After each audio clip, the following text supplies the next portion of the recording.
appreciate your role and your voice as well.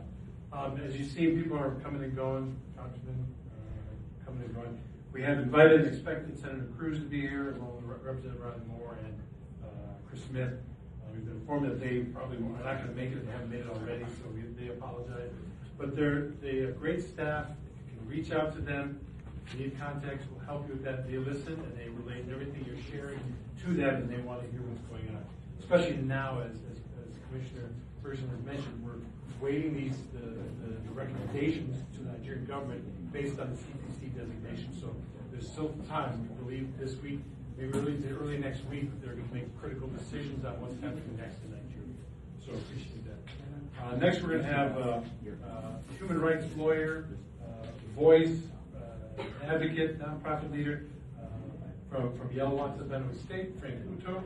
He was a direct survivor of the Yelwata attacks against Christians, late son of the village head. He combines his lived experience with expertise in law, governance, civil society, served on the board with the governor of Benue State. He has a recent master's degree from Central Oklahoma, as well as attending Northumbria University in the UK.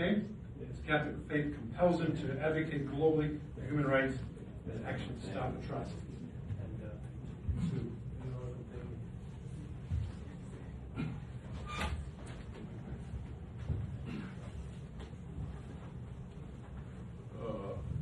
Thank you, Kyle. Thank you, Equipping the Persecuted, Truth Nigeria. Thank you, distinguished guests, ladies and gentlemen. My name is Frank Uto. I'm a lawyer, I'm a policy advocate, peace advocate, I'm a politician in Nigeria. I served as the Principal Special Assistant PSA to the Governor of Benue State between 2020 and 2023. So I've been involved in the government. I come from the epicenter of the genocide of Christians in Nigeria because I'm one of the biggest victims. My tribe is called the Tiv ethnic group from Benue State. We are the biggest ethnic group of the Christian faith in the middle belt of Nigeria and in the entire northern part of Nigeria. We are the fourth biggest monolithic ethnic group in Nigeria, the Tiv race of Benue State. And this is our traditional color, the zebra color, and it is called Ange. It is spelled exactly the way you spelled anger. That is the mood of our people right now, anger. And when you put D before the anger, it becomes danger. That is exactly what we're facing. We're facing existential threat in the hands of Fulani ethnic militia who have committed themselves to wipe our people off the face of the earth. They started this journey in 1804 when they staged the jihad of Odmandanfodio. And in their quest to progress southwards of Nigeria, our people, the Tiv ethnic group, stopped their progression. So they want to continue from where Odmandanfodio stopped, because their mission is to dip the Quran in the Atlantic Ocean. And of course, by the time they conquer Nigeria, the United States stands at risk because they'll be in charge of the coastal region of Nigeria, the oil of Nigeria, and across the Atlantic stands the United States. So the ethnic group that stands before these guys and the United States is the Tiv ethnic group principally, and the ethnic groups, the Christian ethnic groups in the middle belt of Nigeria, in the states of Benue, the states of Plateau, the states of Nasarawa, Southern Kaduna, Taraba, and the Christian minorities in Zamfara, in Katsina, in Sokoto, in Niger State. So today you'll be hearing directly from a witness, from a survivor, and of course it hurts me very deeply. It is heart-wrenching when when I hear Americans begin to give two different sides to our story. Our story has just one side: genocide. Genocide. Our story has just one side. And let me give you, I'll be speaking for the next 3 minutes, and let me give you a graphic example. On September 11, 2001, the 911 attack, 4 planes were hijacked. United Airlines and American Airlines, and rammed into the towers. The people who hijacked, the 19 guys who hijacked this aircraft, were Arab Muslims of the Al-Qaeda group. But when they rammed these planes into these buildings, amongst the victims were also Arabs in those buildings, in the Twin Towers. Were also Arabs. But does it mean that it was a clash between American and Arabs? No, it was a direct attack on Americans. Some Arabs may be collateral damage. That was what happened on 9/11. And so today, if you hear that Muslims are also being killed in Nigeria, they're just collateral damage. And some are killed because of their sect. The epicenter of the genocide in Nigeria is in the Middle Belt, where the Fulanis have been ravaging, destroying our lands and occupying our lands. My village of Yerota was attacked on the night of June 13, where 278 of my relatives were killed.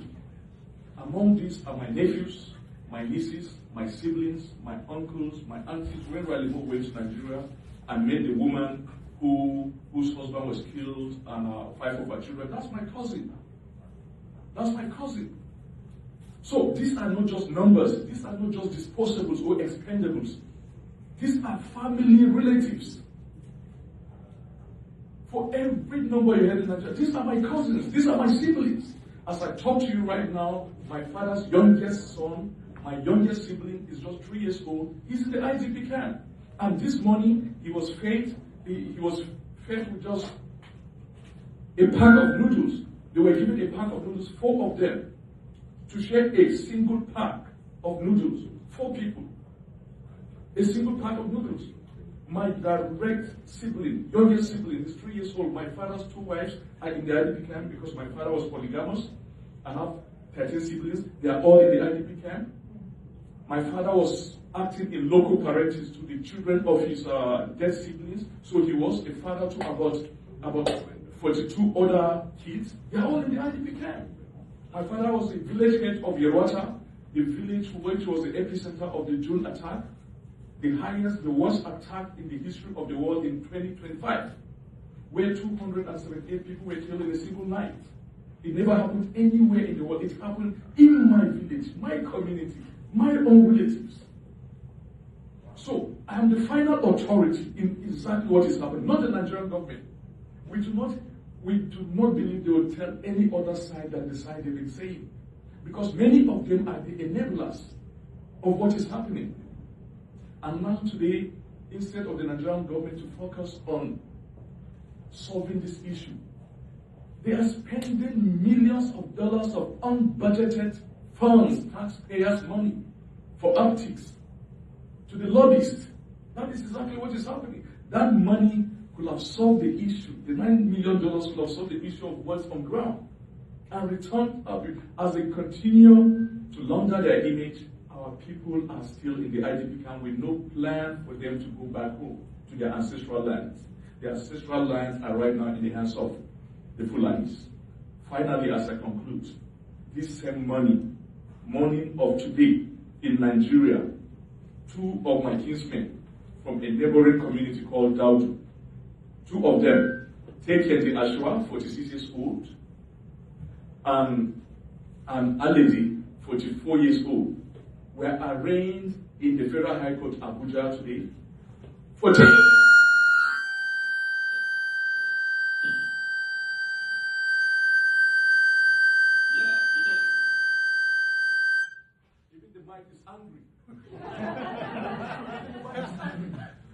So today they were arraigned for terrorism at the Federal High Court Abuja.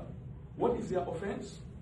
Because in self-defense, they killed 12 cattle of the Fulani that were ravaging their farmlands. I have my own mic. And so they were arraigned for terrorism today under the Terrorism Act 2022 of Nigeria at the Federal High Court in Abuja. And who is the prosecutor? A certain Fulani man called MB Abubakar. Who is the only witness in this whole case? A certain Fulani man called Fahad. That is exactly what is happening to us. Our kinsmen today were arraigned in Abuja for killing 12 cattle. They were arraigned for terrorism. But the Fulanis who have come, who have killed hundreds of my kinsmen in June, who are killing every day thousands of our relatives, no one has been arrested and no one has been arraigned. I finally conclude by saying you are the conscience of the free world. The might of America is not in the armed forces. It's not just in the military or its wealth, but it's in its moral authority. Can you use your moral authority to defend us, please? Thank you, and may God bless you all.